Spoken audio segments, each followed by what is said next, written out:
Last time we learned about the order of operations and some of the properties of arithmetic. This time, we're going to learn about how to solve equations by undoing them. So let's say you have 3x plus 5 is equal to 2x minus 1. Well, what's standing in the way of solving for x?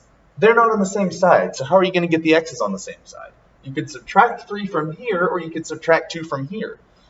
So what you're going to need to do, though, is to, once you've done something on one side, you have to do it on the other side.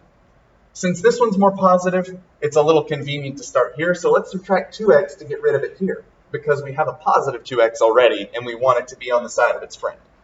So when we subtract the 2x here, we need to subtract them here. So this gives us x plus 5 equals minus 1. But now what's happening? We have a 5 right here that's keeping the x from being on its own side of the equation. So let's subtract 5 from both sides and get x equals minus 6.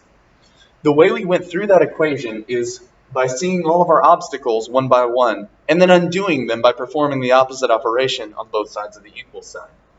Which is a lot of big words to say. When you see x on both sides, you need to get them all onto one side.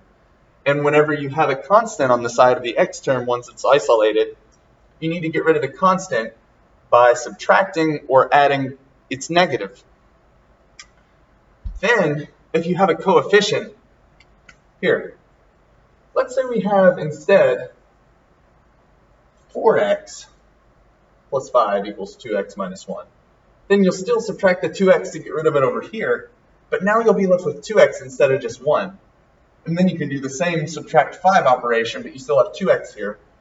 And now that you have a coefficient that isn't 1, to solve for x, divide by 2. And I drew the division symbol wrong. There we go. So now we get x is equal to minus 3. And that's how we do the opposite. So, whenever we have a more complicated equation, we'll have something like square root of 4 plus x squared plus 4x. I'm actually just going to cut the video short.